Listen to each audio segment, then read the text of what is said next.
Before I begin, welcome back. If you've ever been blindsided at work by people you trusted, tell me in the comments what lesson you learned from it.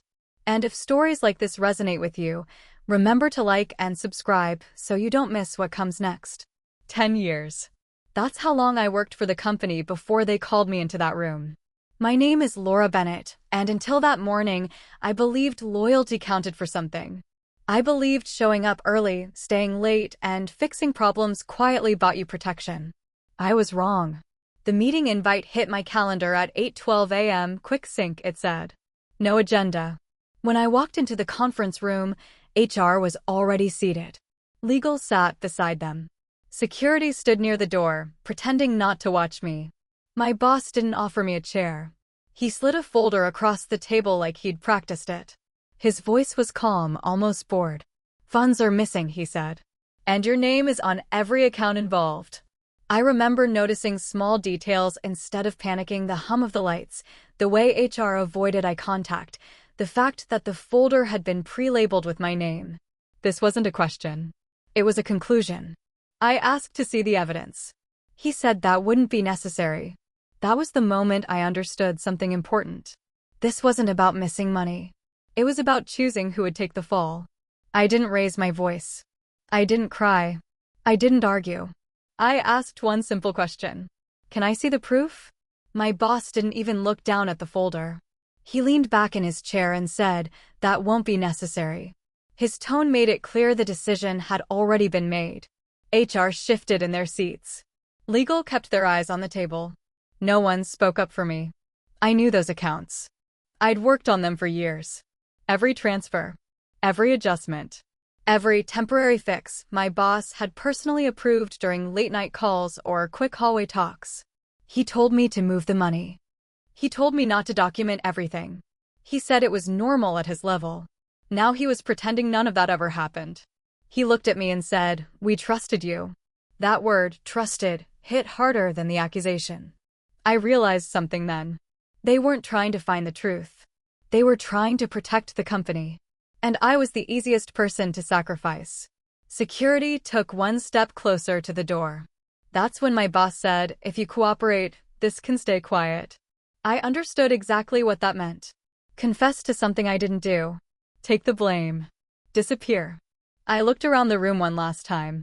And instead of begging, explaining, or defending myself, I said, "I resign." The room went completely still. The moment I said it, the tension in the room changed. It was subtle, but I felt it. My boss relaxed back into his chair. HR let out a breath they didn't know they were holding. Legal finally looked up. Even security stepped back from the door. They thought this was over. My boss nodded once, like I'd done the right thing. "That's probably for the best," he said. "It shows maturity." Maturity. After 10 years of loyalty, that's what he called it. HR slid a paper toward me. A standard resignation form. Already printed. Already dated. They'd prepared for this outcome too. I signed it without reading every word. Not because I didn't care, but because I already knew what mattered and what didn't.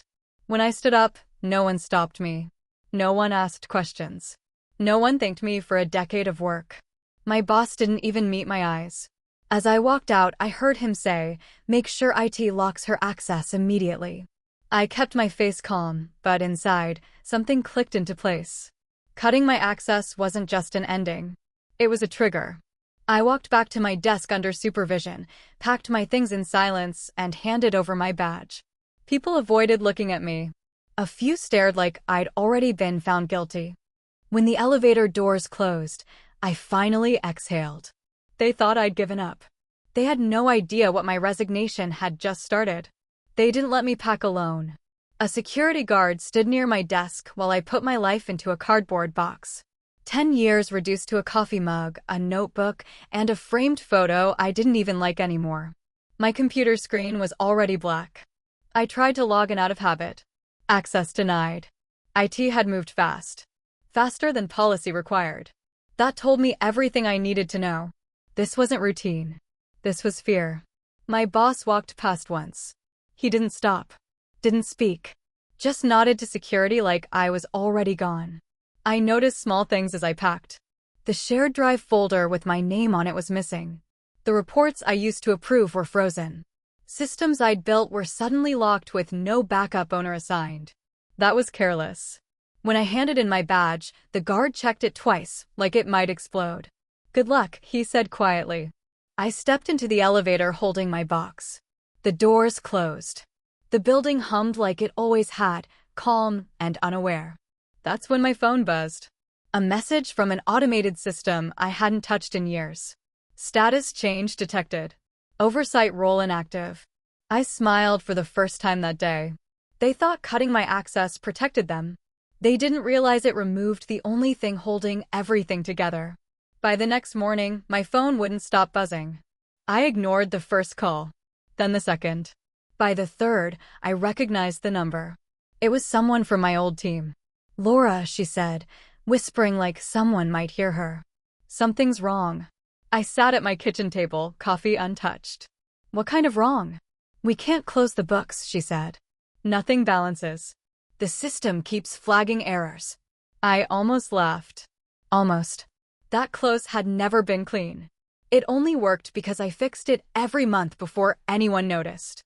"I don't work there anymore," I said. There was silence. Then panic. "But you always knew what to do." Another call came in. Then another. Different people. Same problem. A client emailed me directly, asking why a report was late. They assumed I was still behind it. By noon, I had 6 missed calls and 3 emails. I didn't reply to any of them. Instead, I got one message that made my stomach tighten. "External audit team. Clarification needed." They were asking questions.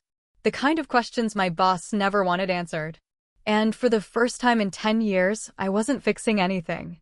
I was letting the cracks show. The email came from an address I knew too well. External Audit Services. I stared at the screen for a long moment before opening it. My name was still listed as the main compliance contact. Not my boss. Not legal. Me. That wasn't an accident. They asked simple questions on the surface. Why did certain transfers happen after approval deadlines? Why were disclosures delayed? Who authorized timing changes on specific accounts? I could answer every one of them. I always had. For 10 years, I'd been the person who explained things in ways that kept everyone calm. I knew which words to use, which details to soften, which ones to leave out. This time, I did nothing. I didn't reply. I didn't forward it. I just let it sit there. An hour later, another email came in. Same audit team. This one marked follow-up. That's when I understood something important. They weren't asking because they were curious. They were asking because they were already worried. My phone rang again. A number I hadn't seen since the meeting.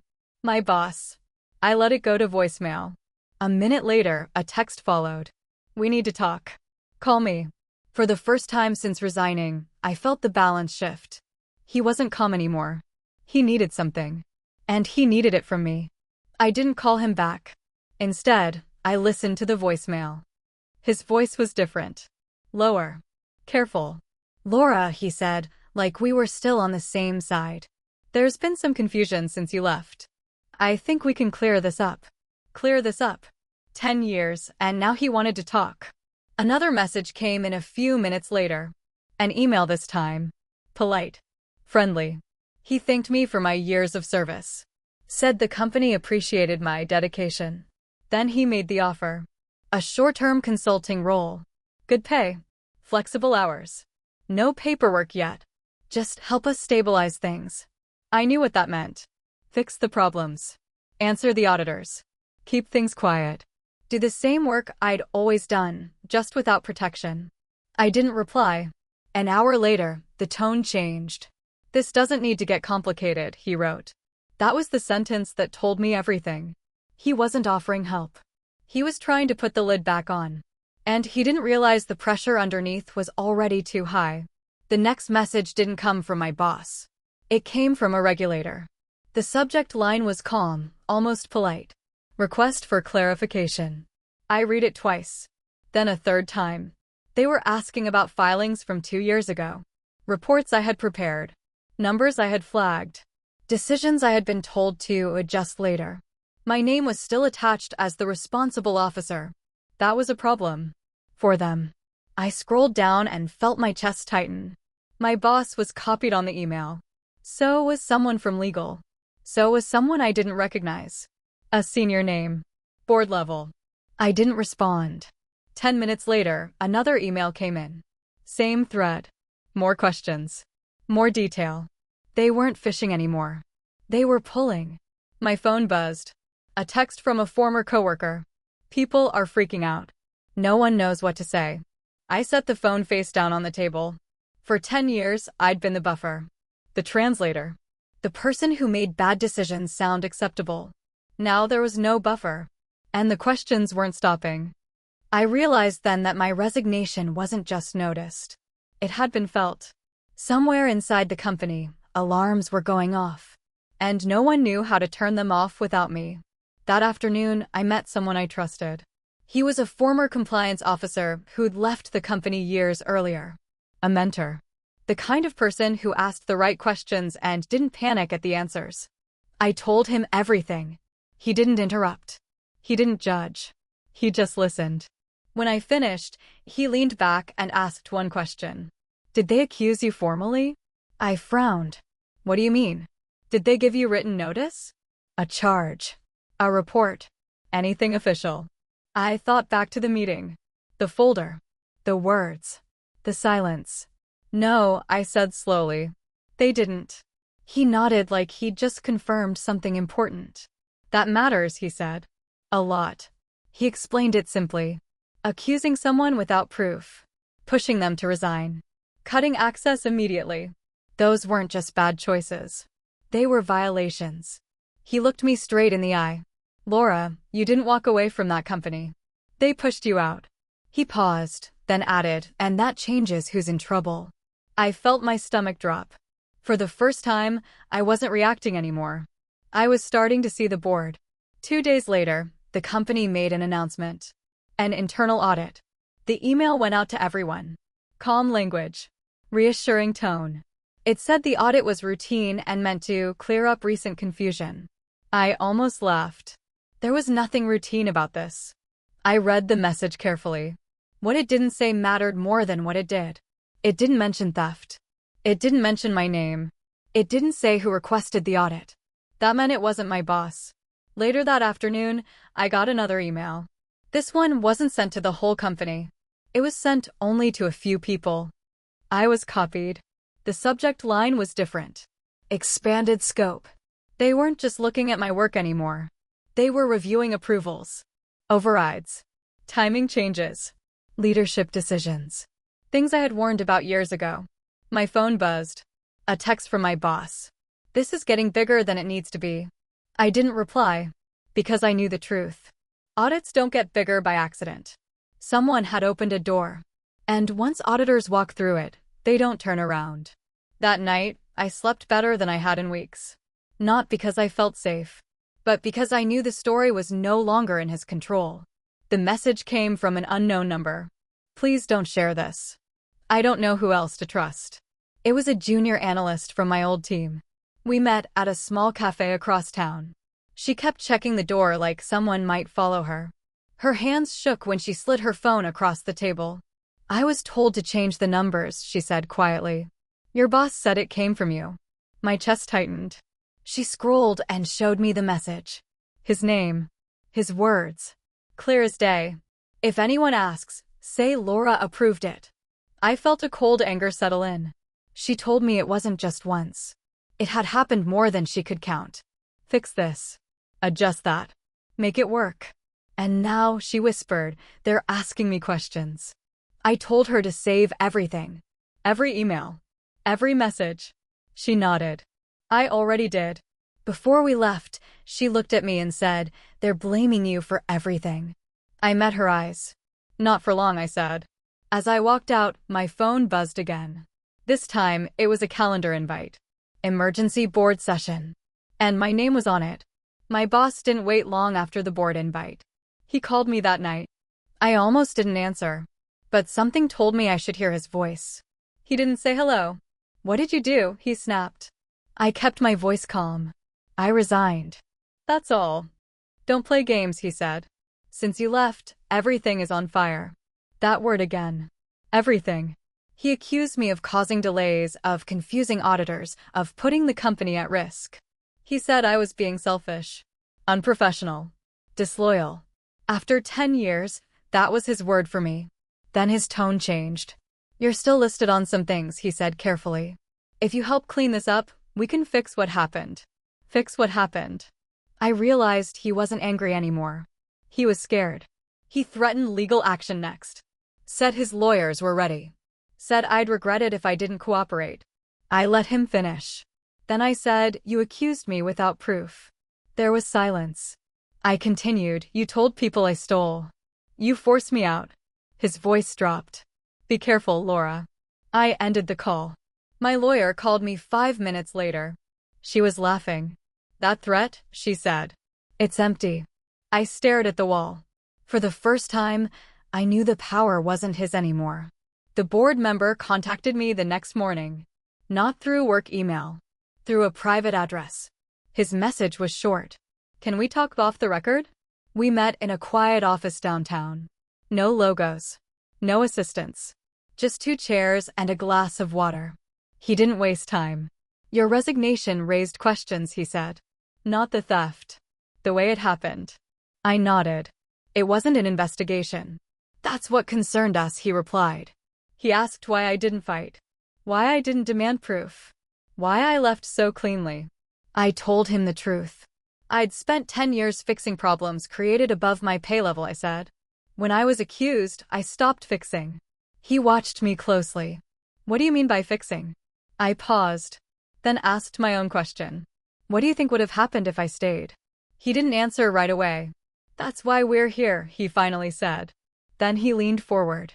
We need to understand exactly what role you played in keeping this company stable. I met his gaze. And for the first time, I realized something. They weren't deciding if I was guilty anymore. They were trying to understand how much depended on me. The audit stopped being quiet. That's how I knew it had crossed a line. Former coworkers started texting me screenshots. Calendar blocks labeled urgent review. Meetings added, then canceled. Executives pulled into rooms with doors shut tight. The external auditors weren't just asking questions anymore. They were flagging issues. Things tied to leadership overrides. Timing changes that never should have happened.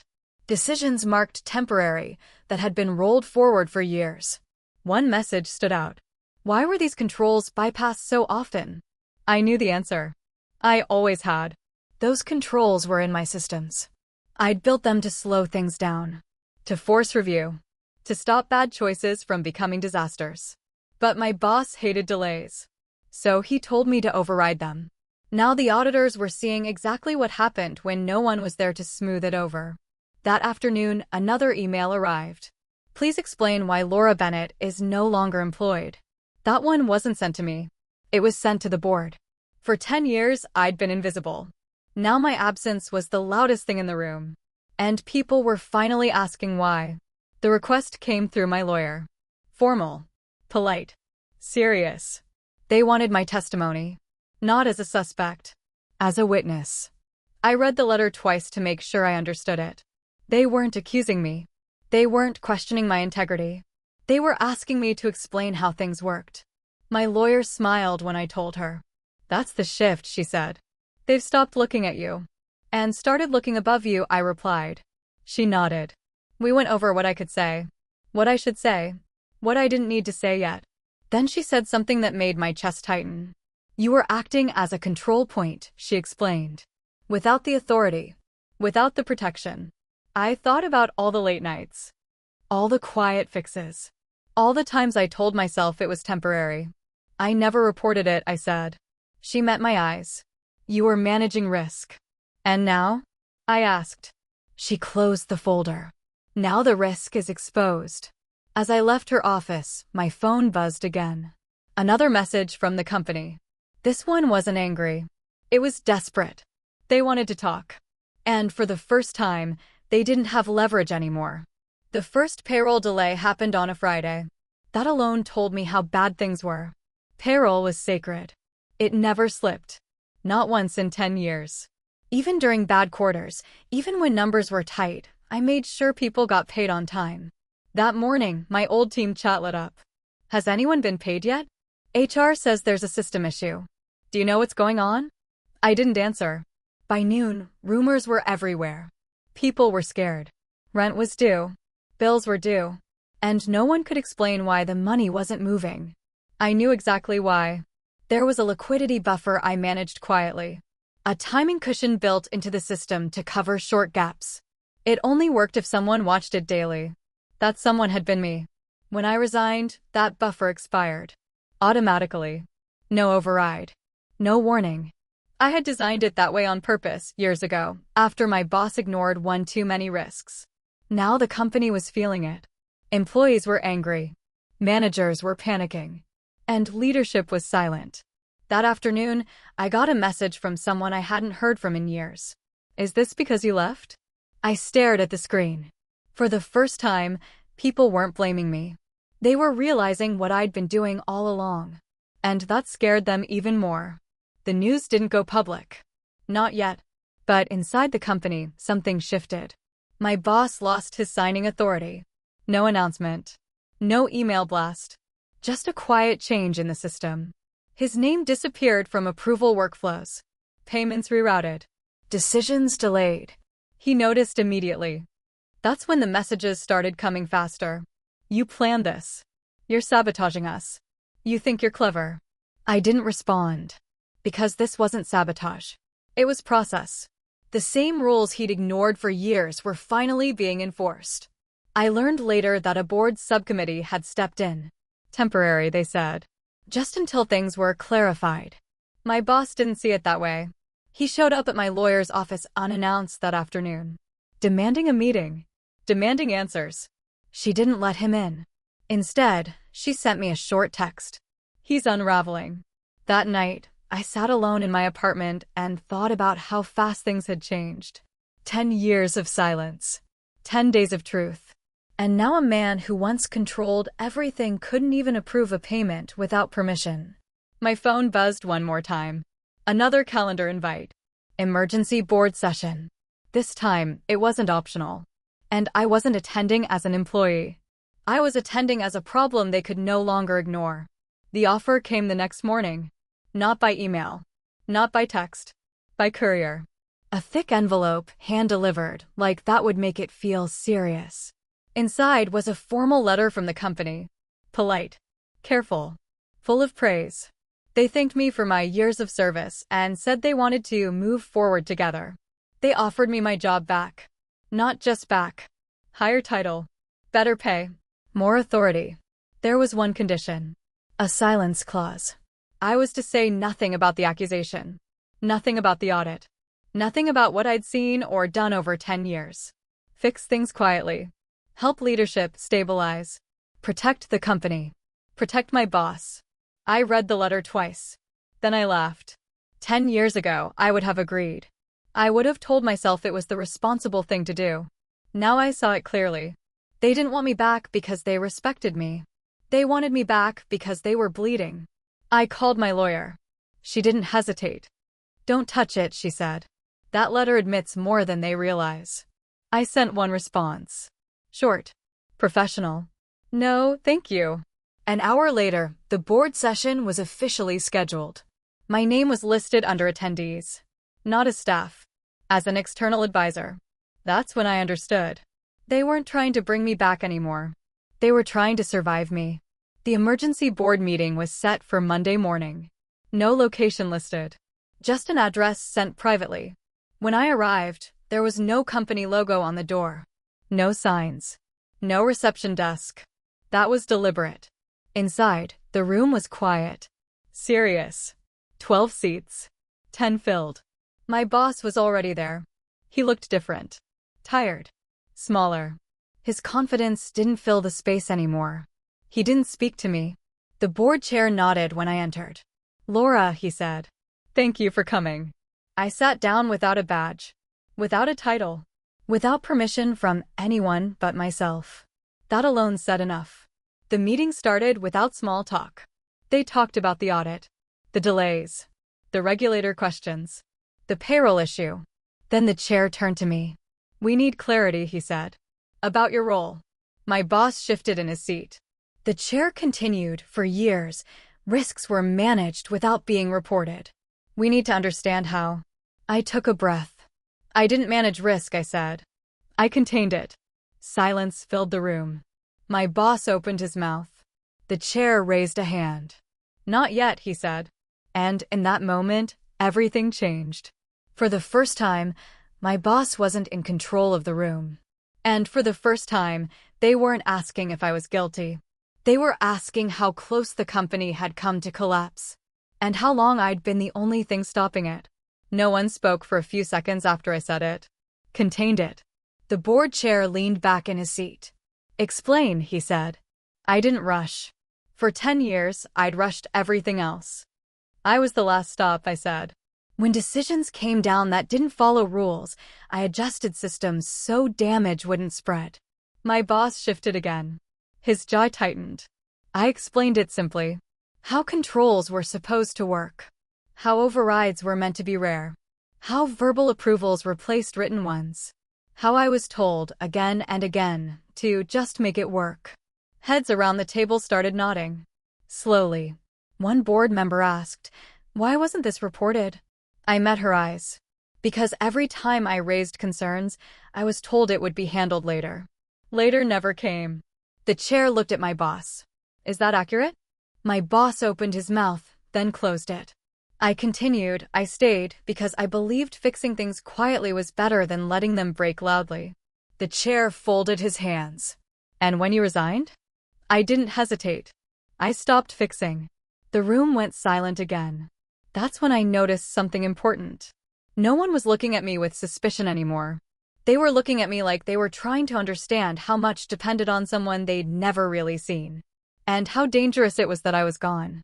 The board didn't argue with me. That surprised me. Instead, they asked for details. Dates.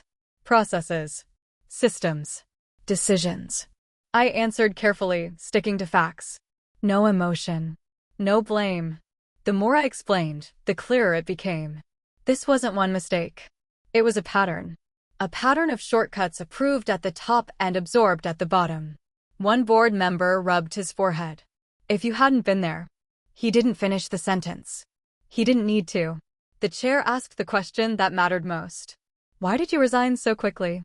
I looked down for a moment, then back up. Because the accusation crossed a line, I said. I could manage risk. I couldn't manage dishonesty.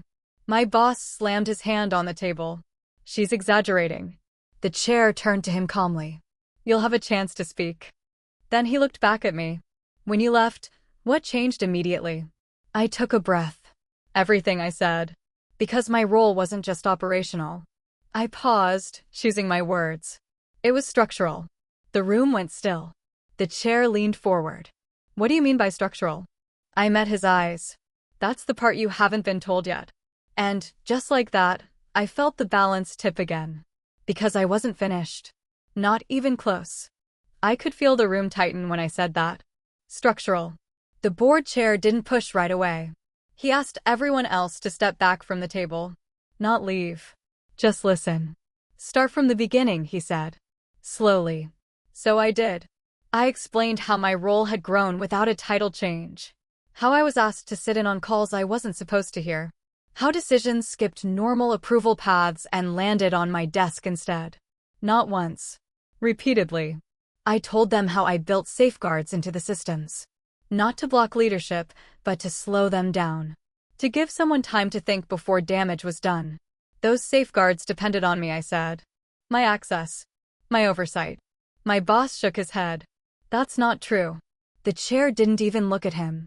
When Laura resigned, I continued, those safeguards shut off. Automatically. A board member leaned forward. Automatically how? I paused. By design, I said. The room went quiet. I could see it on their faces now. Confusion turning into concern. Then fear. The chair spoke carefully. Are you saying your resignation triggered something? Yes, I said. And you didn't warn us? I met his eyes. I wasn't asked. No one spoke. Because for the first time, they understood something. This wasn't about my job anymore. It was about what my absence had unlocked. The chair asked everyone one question. Does anyone here know what Laura is talking about? No one answered. That's when legal cleared his throat. There are contingency clauses, he said slowly, tied to certain oversight roles. My boss snapped his head toward him. What? Legal didn't look at him. They were added years ago. Quietly. Approved during a governance update. I felt my pulse slow. The chair turned back to me. You knew? Yes, I said. Because I helped draft them. The room shifted. Those clauses were simple. If someone in my role was removed or accused without cause, certain disclosures became mandatory. Reports had to be released. Reviews escalated. Protections were lifted. Not optional. Automatic. My boss stood up. This is insane. She set a trap. No, I said calmly. I built a safety net. For who? He yelled. I didn't raise my voice. For the company, I said. From leadership decisions that crossed legal lines. The chair raised his hand. Sit down. My boss didn't. Legal spoke again. The accusation itself may have triggered the clauses. The room went dead quiet. My boss finally looked at me. Not angry. Not smug. Afraid. Laura, he said, softer now. What exactly did you trigger? I met his eyes. Everything you were protected from, I said. And that was when he realized. Calling me a thief hadn't ended the problem. It had started it. The room didn't explode the way my boss expected. It went quiet. The board chair didn't raise his voice. He didn't accuse. He simply turned to legal. Confirm, he said. Legal nodded. The clauses are real.